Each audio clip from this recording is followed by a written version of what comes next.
Bonjour Laura, bienvenue. Salut Christelle, merci. Je suis très heureuse de t'accueillir dans cet épisode et je commence tous mes épisodes par la même question. C'est un peu une prise de température, mais en réalité, il s'agit plutôt d'une prise de confiance. Alors, sur une échelle de 1 à 10, quel est ton niveau de confiance en toi de manière générale dans ta vie? C'est une question qui est super compliquée de prime abord comme ça. Alors, je peux te donner 2 échelles. Ouais, vas-y. La première, je dirais, que c'est l'échelle qui représente l'évolution, que j'ai pu observer sur ma prise de confiance en moi entre, le moment où j'ai commencé à devenir entrepreneur et maintenant. Donc, je pense qu'en termes d'évolution, on pourrait mettre un petit 8 sur 10. Et en termes de confiance en moi à l'heure actuelle, on va dire 6,5. C'est déjà bien. Je considère que c'est un peu plus que la moyenne. Super. Alors, pour continuer cette mise en bouche, et faire plus ample connaissance, je te propose de faire un portrait chinois. OK. Alors, si tu étais un dessin animé, Si j'étais un dessin animé, je serais Fifi Brin d'Acier. si tu étais une mauvaise habitude, Si j'étais une mauvaise habitude, je serais, hem, celle qui, le perfectionniste. Le perfectionnisme, c'est bien. si tu étais un sport, Si j'étais un sport, je serais du yoga, je pense. si tu étais un livre, Waouh! Si j'étais un livre, je serais, Ma Marc et moi de Marie Beauchesne. si tu étais une pièce de la maison, La cuisine. si tu étais un élément, L'eau. si tu étais une cause, Hem, je serais, l'entrepreneuriat au féminin. si tu étais un animal Hem, un papillon. et si tu étais un outil. Un CRM.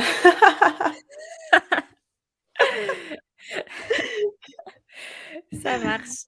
Et donc, pour embrayer sur la première vraie question de cette interview, j'ai envie de te demander quelle humaine es-tu? Quelle humaine je suis? Waouh! C'est une belle question. Alors, à travers le pro, le perso, les 2. Les 2, ta vie, quoi. OK. Du coup, moi, c'est Laura, déjà, pour ceux qui ne me connaissent pas. Je suis une femme, donc je suis une femme entrepreneur. Donc j'ai déjà dans un premier temps un organisme de formation qui s'appelle l'Atelier de la Chef, enfin la boîte à cookies, qui a une formation qui s'appelle l'Atelier de la Chef et qui accompagne des femmes à développer leur business. Et étant donné que je suis un papillon et que je peux être un papillon de jour ou un papillon de nuit, j'ai, 2 facettes. Je suis aussi start-upeuse, et donc je suis en cours de lancement d'un projet, d'application qui vise à mettre en relation des télétravailleurs et des lieux, vacants, dans l'objectif effectivement de ne pas avoir à créer de nouveaux lieux dans lesquels travailler et de mettre en relation, les humains justement. Et pour finir, je pense qu'effectivement, je suis, humainement une personne qui connecte les gens entre eux, parce que j'adore ça, créer ce sentiment de, communauté engagée, de groupe qui s'entraide. Et je pense aussi que c'est pour ça que, si j'étais un livre, je serais le livre de Marie Beauchesne qui parle justement de branding et de communauté engagée. Donc voilà, je crois que c'est on a fait le tour.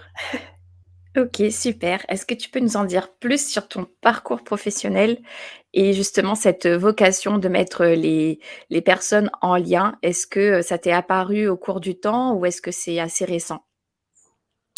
Dès mon plus jeune âge, quand j'étais petite, j'étais, souvent, la fille qui faisait rire tout le monde et qui fédérait, les copains et les copines autour d'une cause commune, qui n'était pas forcément bonne d'ailleurs, parce que souvent c'était pour faire des bêtises.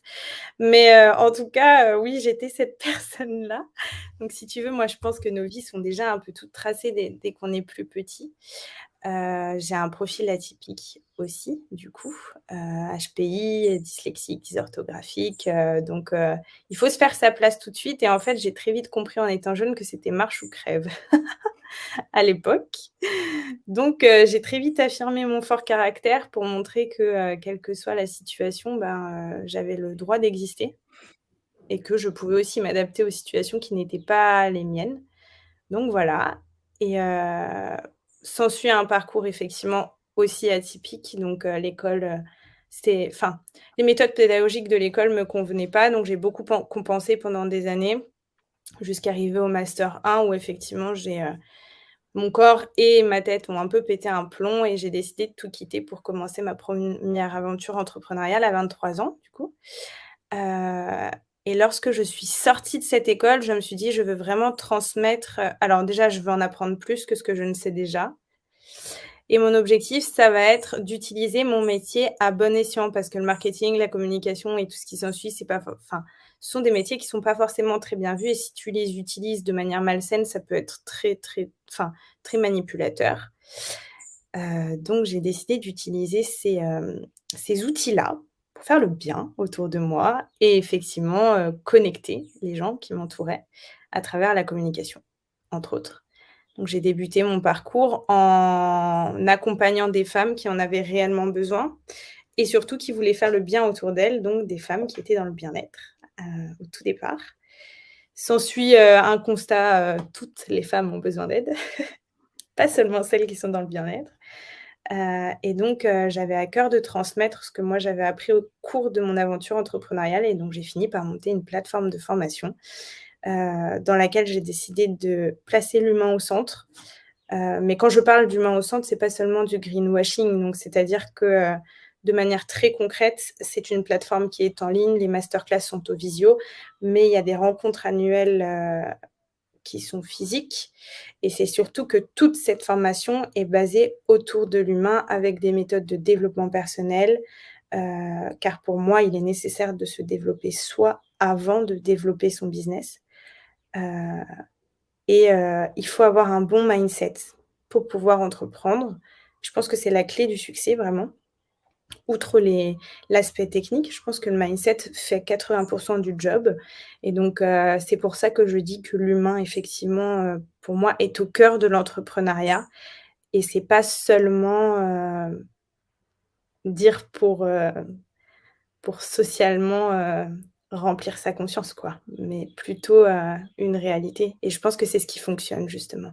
Voilà, un peu mon parcours est issu Mmh. de cette, expérience-là, j'ai fait le constat qu'effectivement, c'était compliqué pour nous en tant que solopreneurs de trouver des lieux pour travailler qui étaient accessibles en fonction de nos budgets et donc s'ouvrent à moi les portes de la start-up, de l'innovation. Donc voilà, c'est en process. Super et qu'est-ce qui t'a, amené à créer ton entreprise plutôt que d'intégrer une entreprise?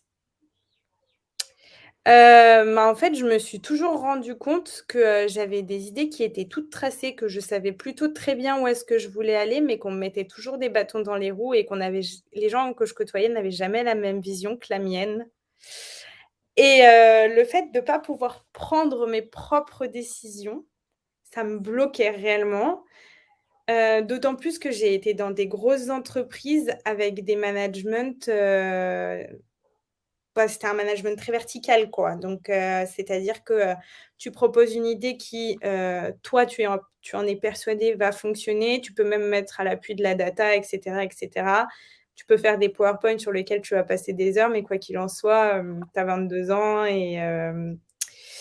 et tu es en bas de l'échelle, donc c'est très généralement pas ta vision qu'on va présélectionner pour impulser l'entreprise. Donc je trouve ça dommage, et moi ça m'a un peu révoltée. Je supporte très peu l'injustice. Ça peut être parfois même un point négatif, hein, on en parlera peut-être plus tard, mais effectivement voilà, je supporte très mal l'injustice et donc j'ai un peu à cœur à me révolter dès que ça me convient pas, quoi. Ou en tout cas, dès que je pense que la vision n'est pas juste.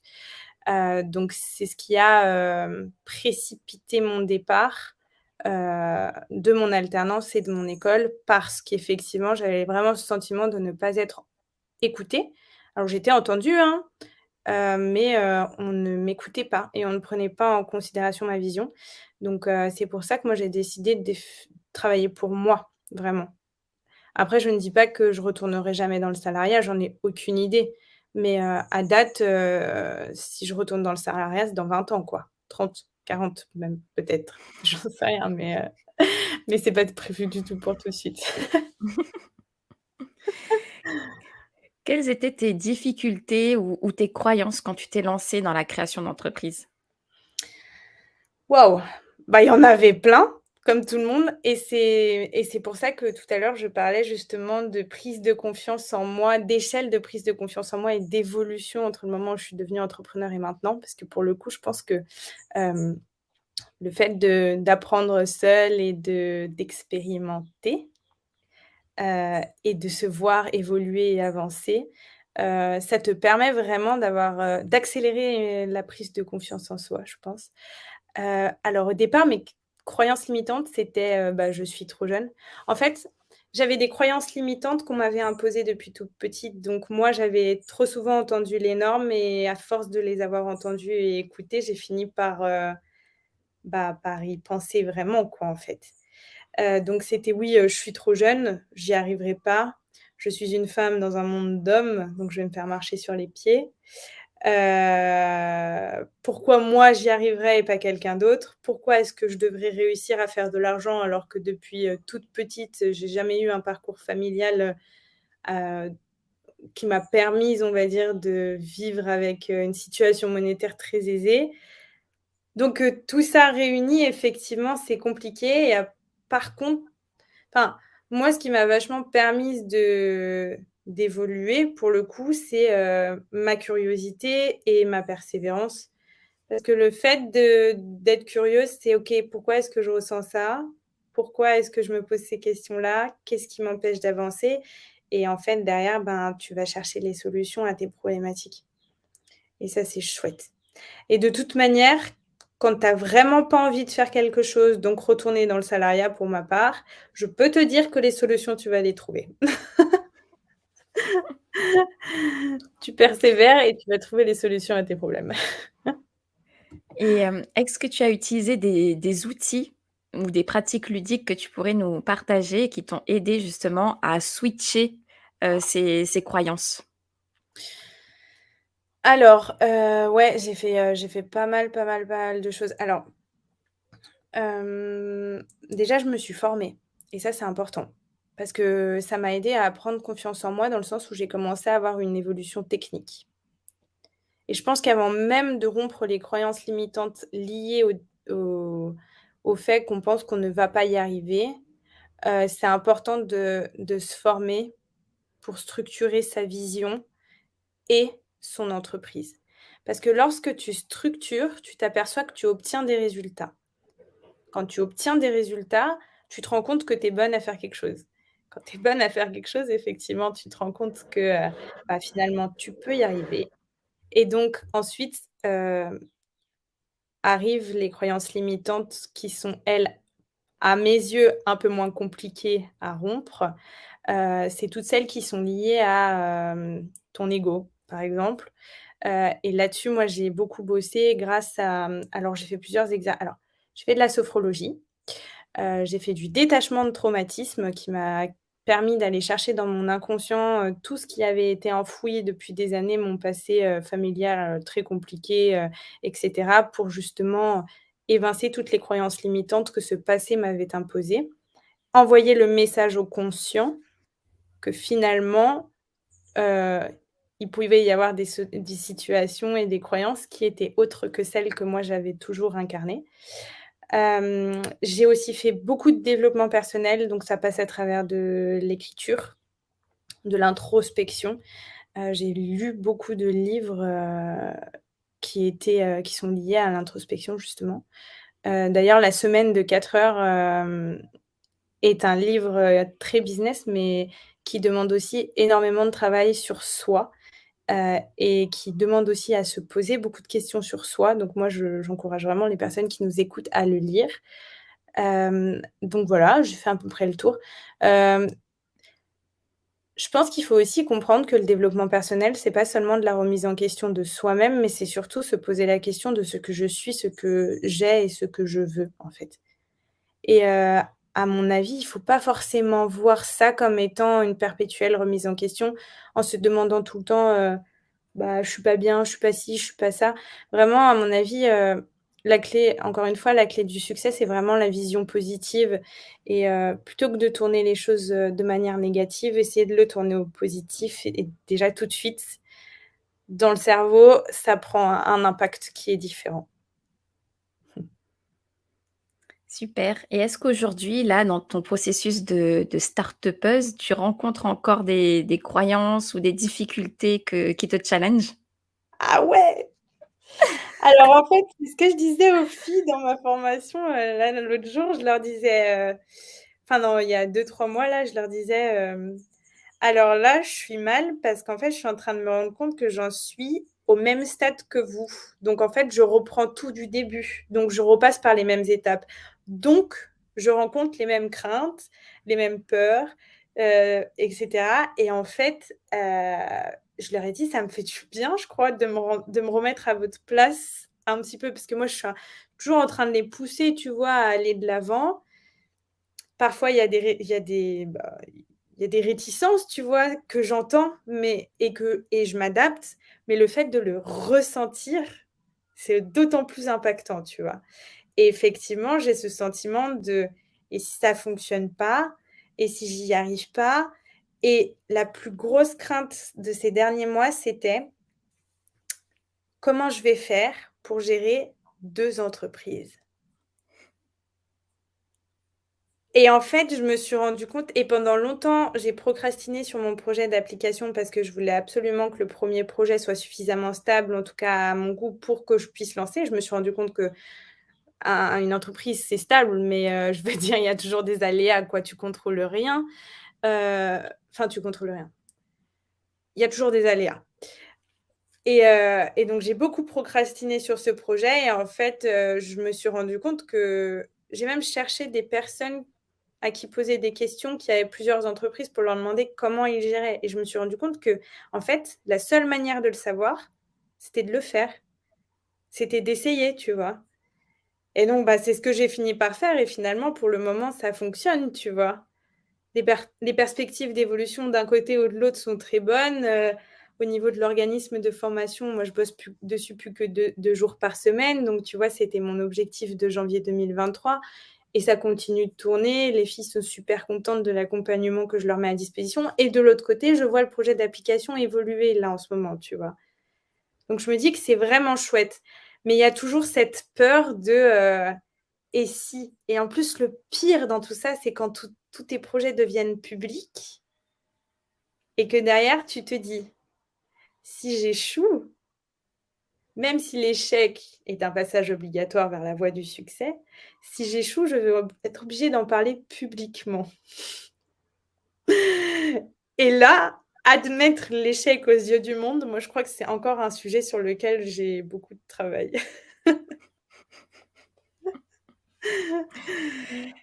Alors, si mes informations sont bonnes, tu as été, retenue, choisie pour représenter l'entrepreneuriat au féminin à l'île Maurice. Ouais. Qu'est-ce que ça t'a fait quand on pense à toi pour ce type d'événement? Waouh! J'étais, très contente, très émue.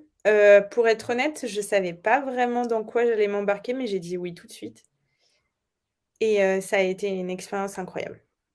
Ça a été une expérience incroyable parce que j'ai rencontré des entrepreneurs du monde, de l'océan Indien, enfin entre autres de l'océan Indien et je me suis rendu compte, que, j'avais pas le droit de me plaindre. J'avais pas le droit de me plaindre et que c'était des gens qui étaient tellement courageux et quand je suis rentrée, de ce voyage-là, pour te dire à quel point la semaine m'a transformée, c'est que de base, j'étais partie avant ça pour me racheter une voiture. Acheter un leasing, un truc trop chouette, une voiture toute neuve, enfin bref. Je suis partie là-bas, je me suis dit: «Laura, tu vas garder ton pot de yaourt tout pourri et tu vas attendre que ce truc-là meure avant de racheter une voiture et de faire un caprice». D'accord? Moi, ma mère, elle m'a toujours dit quand j'étais petite: «Il y a des gens qui n'ont rien à bouffer dans ce monde» et c'est vrai. Donc autant te dire que ma voiture, elle est nulle, elle fait beaucoup de bruit, heu, elle tremble parfois sur la 4 voies quand je roule, enfin bref. Mais pour autant, elle roule, donc je vais arrêter de faire un caprice et je vais pas en racheter une. La deuxième chose que je me suis dite en rentrant, c'est: «La prochaine personne qui prend contact avec moi, par exemple, pour intégrer une formation, pour avoir accès au savoir et qui passe son temps à se plaindre et que moi je passe mon temps à devoir la convaincre que cette solution est bonne pour elle, je lui dirais qu'on n'est pas fait pour travailler ensemble. Parce que, quand j'ai rencontré ces entrepreneurs, heu, je me suis rendu compte de la chance qu'on avait d'avoir accès au savoir et je me suis dit que c'était pas normal qu'on en vienne au point d'être capricieux lorsque, on t'offrait une solution adéquate, de peur d'être arnaqué, de peur de tout ça, tu vois? Donc moi, je me suis dit: «Étant donné que j'ai plus envie de rentrer dans la confrontation à ce sujet», tu vois? Je vais juste être moi et partir du principe que, ben, moi je sais ce que ça vaut et si tu ne veux pas en prendre conscience de ton côté, bah, c'est pas grave, tu vois? C'est pas grave, finalement, on peut pas sauver tout le monde et c'est comme ça. Parce que j'ai accompagné une femme à créer un de ses pitchs justement pour lever des fonds lorsque j'étais à Maurice. C'était une petite Comorienne qui avait créé son magasin d'épices, bio, aux Comores. Ça n'existait pas, elle était la seule à avoir créé ce projet d'innovation, Khadija. Hem et j'ai jamais vu autant de reconnaissance dans ses yeux, quoi. Il y avait aucun échange monétaire, hein, et c'était pas du tout l'objectif de base. Mais je veux dire le fait de voir cette paillette dans ses yeux, quoi, moi je lui ai dit: «Mais je suis la plus heureuse du monde, en fait». Vraiment, j'étais trop contente et donc je me suis dit: «Ben, voilà, 2023, objectif 2023, je veux faire de l'humanitaire». Je suis en pourparlers avec Rodrigue pour pouvoir aller, donner quelques formations là-bas. Enfin, ouais, vraiment, j'ai envie d'aider ces gens qui ont besoin, en fait, et qui n'ont pas forcément ces ressources financières. Voilà. Qu'est-ce que tu conseillerais à, une femme qui souhaiterait, se lancer dans la création d'entreprise? Allez-y. Franchement, la question que je vais vous demander, de vous poser, c'est, qu'est-ce que vous avez à perdre à essayer? On est dans un pays où de toute manière, on peut toujours faire retour en arrière parce qu'on a toujours on va dire des solutions ou en tout cas un parachute financier. Heu, En réalité, enfin, quand tu as été employé, tu as Pôle emploi. Quand tu l'es plus, tu peux prétendre au RSA. Enfin, je veux dire, il y a tellement de solutions et en plus, il y a tellement de possibilités d'accompagnement financier venant de l'État pour les personnes qui veulent entreprendre que, que franchement, l'argent ne doit pas être une excuse pour ne pas se lancer. À mon avis, c'est vraiment ça et je parle essentiellement de ce point-là parce que moi, c'est vraiment les retours que j'en ai le plus souvent. Que l'argent est tabou, que, j'ai besoin d'argent pour vivre, que, bah, ouais, j'en suis consciente, hein, et oui, c'est normal. Mais ce que je veux dire, c'est qu'aujourd'hui, des solutions existent et qu'il faut pas se cacher derrière ça pour cacher ses propres peurs parce que c'est se saboter soi-même et finalement, c'est s'empêcher de vivre par passion et je trouve que c'est dommage. Mmh mh. Alors, si tu veux bien nous partager, cette information, combien de temps il t'a fallu pour arriver, à ton chiffre d'affaires actuel? Donc si tu veux bien nous partager un peu ces éléments. Ouais, carrément. Hem, alors, en fait, moi, je me suis lancée il y a 2 ans, mais la première année, c'était un peu à tâtons, je venais de finir, des années d'études puisque n'oublions pas, nous sommes à l'école, depuis de plus jeune âge, hein. Donc la première année, j'étais un peu en voyage vacances, donc j'ai pas trop cherché à, pas trop forcé quoi, c'était plus playa et rhum quoi. Donc donc on va dire que j'ai vraiment commencé à me focus sur mon projet en septembre 2021 et que, j'ai atteint mon chiffre d'affaires idéal, en août 2022. Heu, Après ça signifie pas que j'ai fait mon chiffre d'affaires idéal tous les mois. C'est différent. Parce qu'en fait, l'année dernière, pour, vous donner une idée, j'ai fait un chiffre d'affaires qui est plutôt petit. J'ai pas fait énormément de bénéfices sur l'année.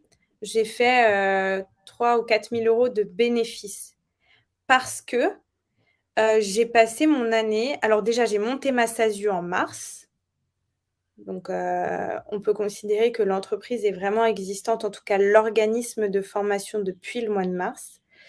C'est la première année du coup de l'OF. Hem Parce que j'ai énormément investi et investi en moi, investi, sur les autres aussi. J'ai, recruté 2 alternantes, j'ai investi dans de nombreuses formations. J'ai toujours une coach qui m'accompagne. J'ai eu une coach business, là j'ai une coach LinkedIn. Les filles, les alternantes ont elles aussi des coachs parce que pour moi, les compétences, et la motivation, ce sont les 2 clés du succès. Donc la motivation, on l'a parce qu'on se donne des objectifs. Typiquement, l'objectif premier, c'était que Raphaël, mon alternante, puisse venir à la réunion lorsqu'on allait atteindre justement ce fameux chiffre d'affaires idéal, chose qui a été faite. Elle est venue en novembre. Notre prochain objectif, c'est Bali, en septembre.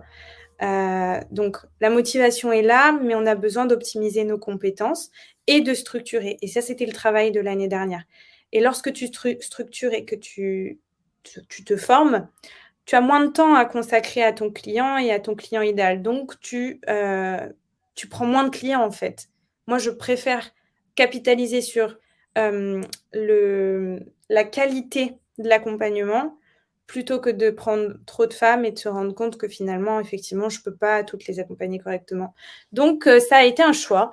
J'ai pas fait un chiffre d'affaires exceptionnel. Il y a même des mois où, on s'est dit, «Ouh là là, panique à bord, qu'est-ce qui se passe? Comment on paye les factures?» Mais en fait, c'est le jeu. Soit tu décides de t'octroyer, une base solide, quitte à avoir un peu de risque financier, soit tu décides de développer ton entreprise très vite, très fort, tout de suite, sans forcément structurer et donc généralement, ça ne dure qu'un temps puisque, en fait, ta courbe, elle n'est pas stable, donc c'est dommage. Et c'est surtout que quand tu développes très vite, il y a beaucoup d'investissements qui se font autour et parfois même, plus d'investissements que de ton chiffre d'affaires puisqu'il faut que tu recrutes rapidement et cetera et cetera. Donc c'est un parti pris, mais c'est quand même très dangereux, d'opter pour cette solution quand on est solopreneur de base et qu'on se construit un modèle idéal, quoi. Voilà. J'espère avoir Super. répondu à ta question. Oui, oui, oui, OK. super. Je passe à la partie organisation qui est un peu mon dada. Comment sont rythmées tes journées? Est-ce que tu as des journées types ou des actions types que tu répètes, régulièrement? Ouais, alors, je commence mes journées tout le temps par, une routine, matinale, puis une routine de productivité. Routine matinale, c'est genre, je prends le temps de boire un café, prendre mon petit déj, et genre commencer à réfléchir à ce que je veux faire dans la journée, mais j'essaye de le faire sans écran, par exemple. Alors je dis pas que je le fais à chaque fois, mais j'essaie. Après, je me fais une petite routine de productivité. Donc là, c'est le moment où je traite mes mails, je check tous mes messages sur les réseaux sociaux.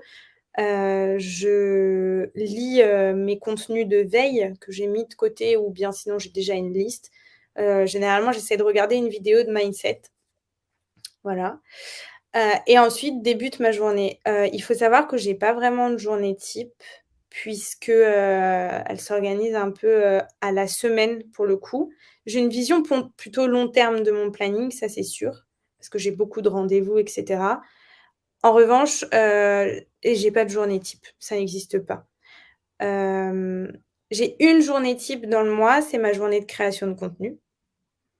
Voilà, qui elle est posée tous les mois et que je ne néglige pas. Et ensuite, en revanche, j'ai des thématiques enfin j'ai un jour par entreprise.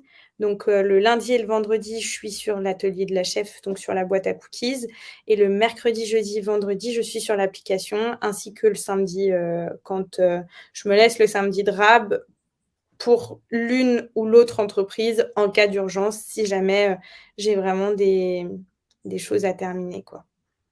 Voilà. Quel est ton outil, favori qui t'aide dans ton organisation? Asana,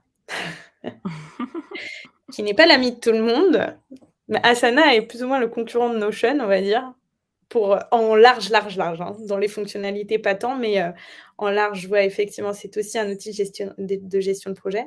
Et moi, j'ai choisi Asana parce que j'aime beaucoup l'ergonomie et les fonctionnalités qui sont à ma disposition, sur le mode, gratuit, pour le coup.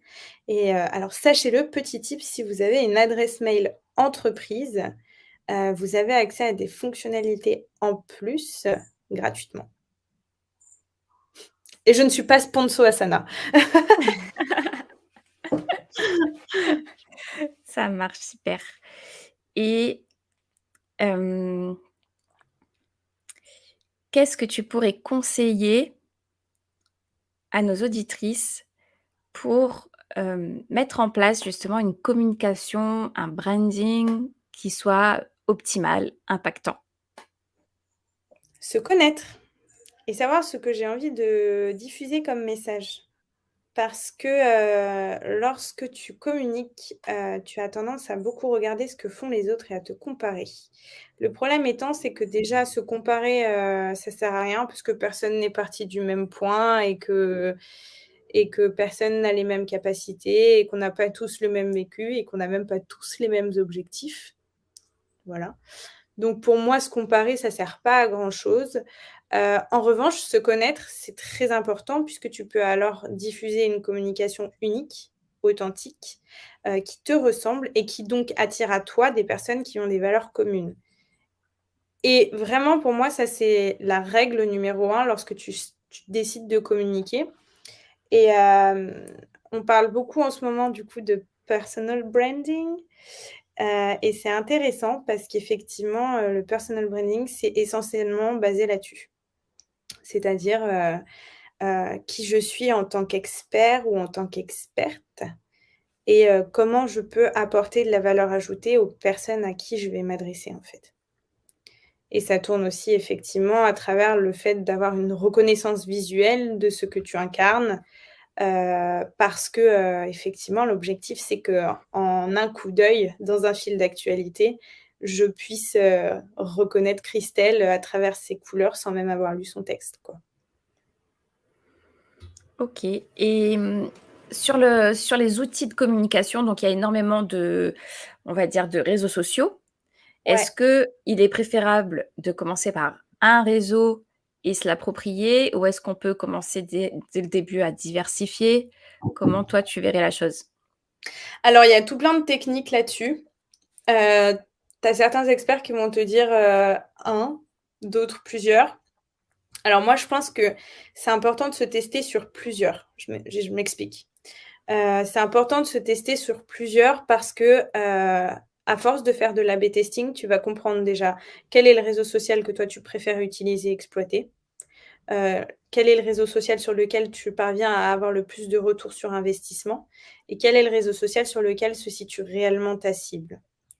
Pour moi, c'est important dans un premier temps, quand on commence une stratégie, d'essayer de développer plusieurs canaux et ensuite, en fonction de ces A/B testing, justement de réguler en fonction des canaux qui fonctionnent réellement. Moi, c'est la technique que j'ai toujours utilisée. Alors, c'est énergivore, hein, au départ. Puis très rapidement, si tu mets en place une stratégie, en fait, ça le devient bien moins, même voire plus du tout, puisque tu as des idées à l'appel et puis que le mécanisme, il est mis en place et que tu sais de quoi tu dois parler et cetera.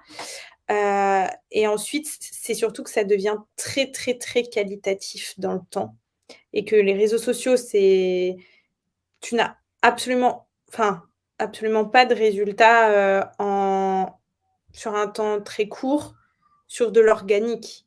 Sur de la publicité payante, oui, effectivement, tu peux avoir des résultats facilement, mais sur de l'organique, c'est, c'est beaucoup, il faut être patient, en fait. Il faut être patient, régulier, persévérer, mais par contre, les résultats, sont fantastiques lorsque tu persévères.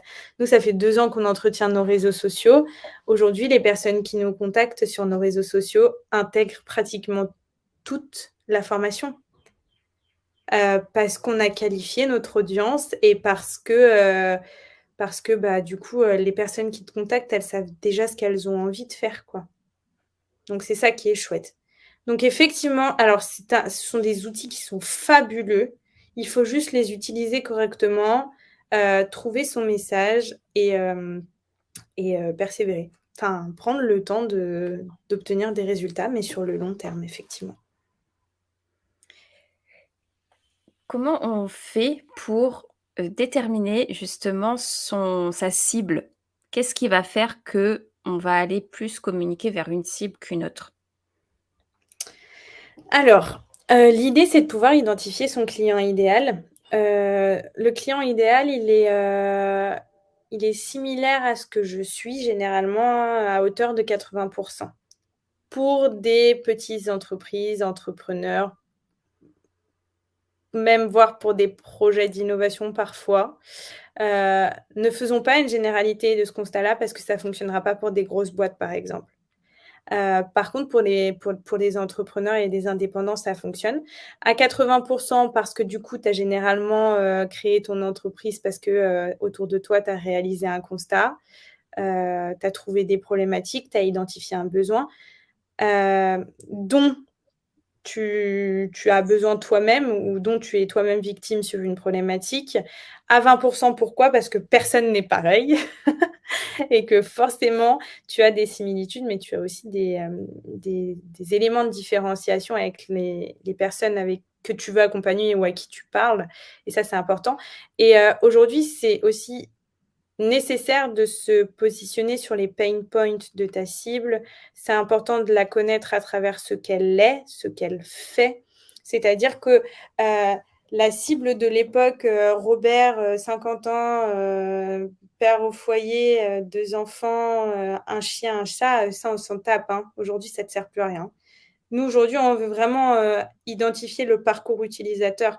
Robert, qu'est-ce qu'il aime faire? Où est-ce que tu peux le trouver? Pourquoi il aurait besoin de toi? Il fait quoi le matin quand il se réveille? Qu'est-ce qu'il mange? Enfin, tu vois?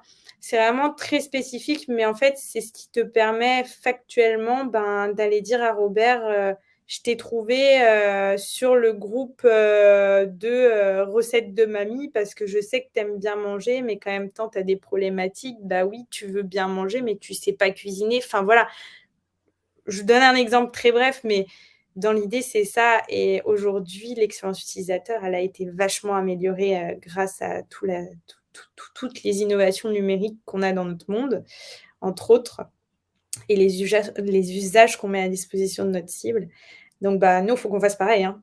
Si tu veux vraiment toucher ton interlocuteur, il faut vraiment que tu le connaisses et que tu apprennes à connaître l'humain et pas juste la personne que tu veux mettre dans une case. Est-ce que tu valides l'expression ou du moins la vision que j'ai moi que la cible, notre cible en tout cas, correspond souvent à notre personnalité, à notre profil? Ah ouais, carrément, carrément et c'est aussi pour ça que c'est important de diffuser ses valeurs et ses propres valeurs et son message sur, dans sa communication ou dans ses réseaux sociaux, par exemple. Parce que finalement, ça attire à toi la personne qui partage tes valeurs et tes principes et ça te permet aussi de créer une relation commerciale derrière beaucoup plus fluide.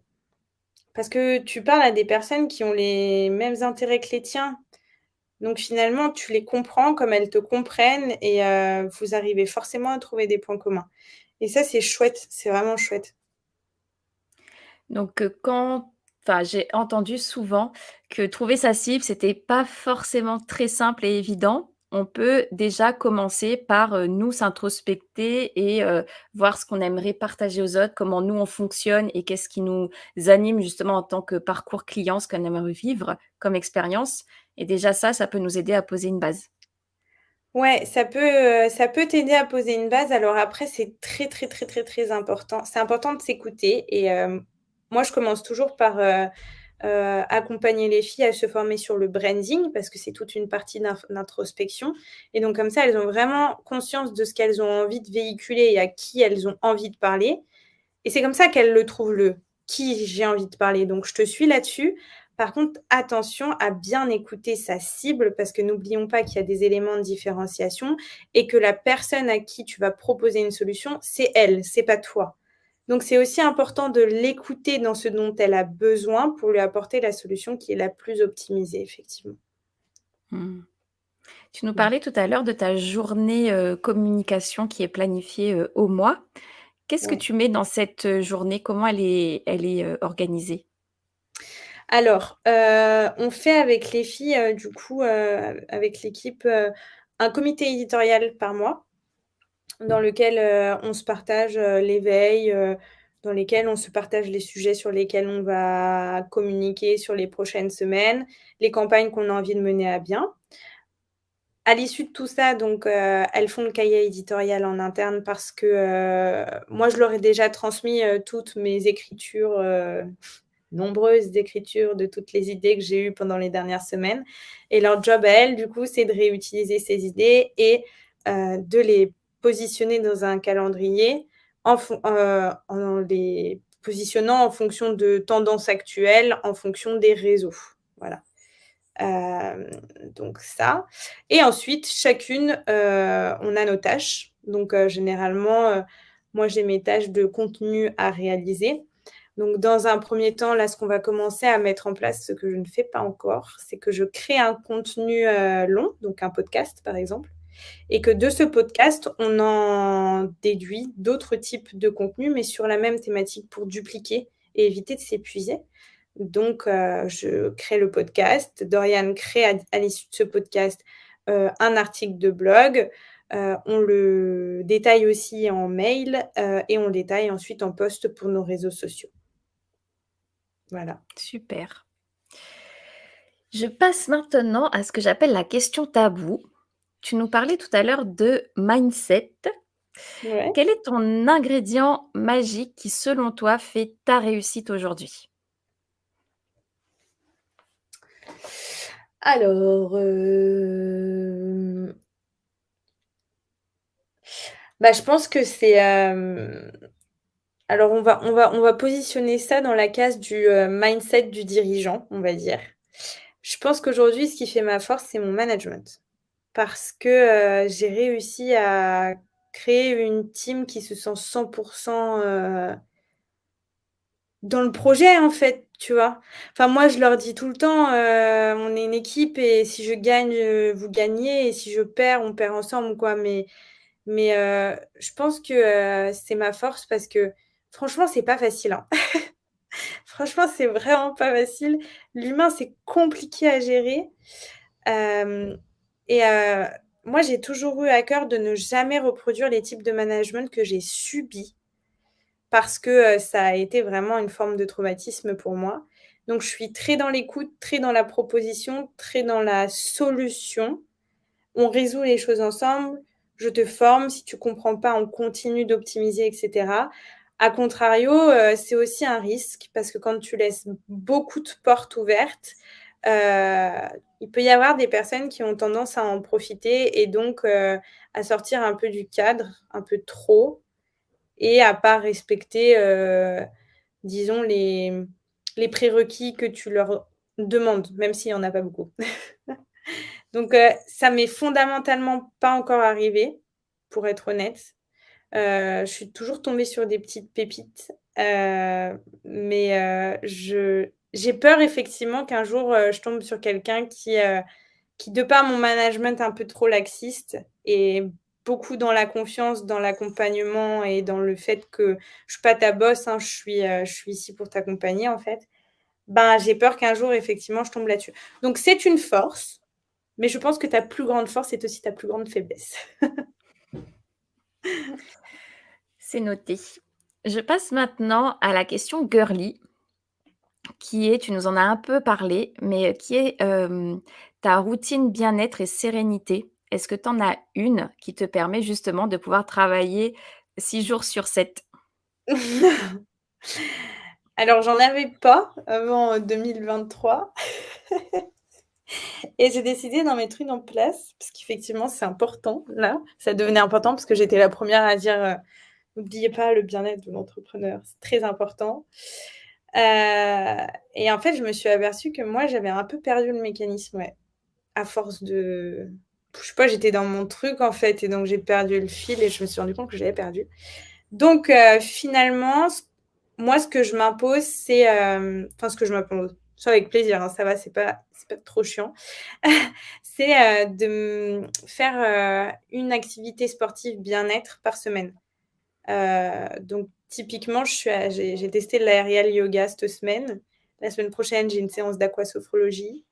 J'étais à Jardiner ses passions samedi dernier pour, découvrir des expériences que moi je connais pas du tout, tu vois?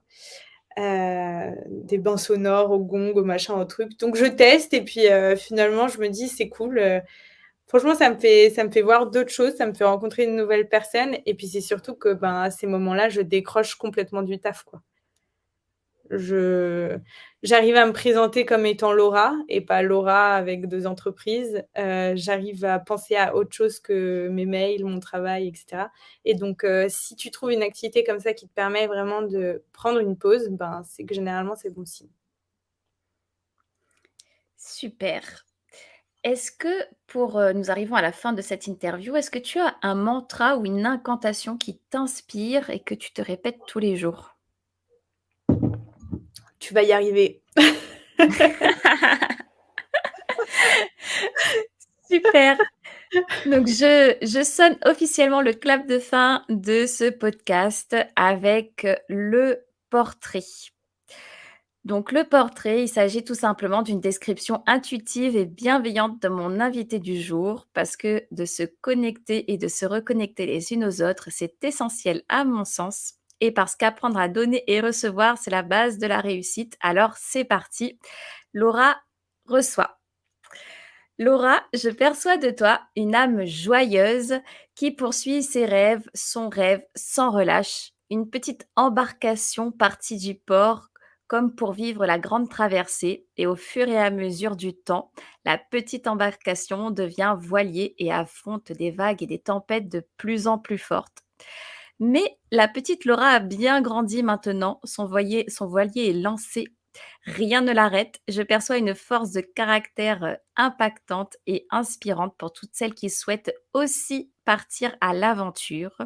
Une figure de proue ou un brise-glace que rien ne retient. Une personnalité qui assume et s'accueille à 100% dans sa folie des cookies. Je te souhaite, Laura, de continuer ta route pour toujours plus de liberté. Merci, Laura. Bah, merci à toi, dis donc, c'était très joli. Bravo. Tu as une belle plume, Christelle. Merci. Où est-ce qu'on peut te retrouver? Alors, on peut me retrouver sur LinkedIn déjà, sous le nom de Laura Larivière. Je je n'étonnerai personne, je pense. Et sur Instagram, sur Facebook et aussi sur LinkedIn avec la boîte à cookies et on n'a pas encore créé les réseaux sociaux, pour l'application étant donné que c'est encore un projet à l'étape du baby. Donc on en parlera peut-être plus tard. Peut-être bientôt même.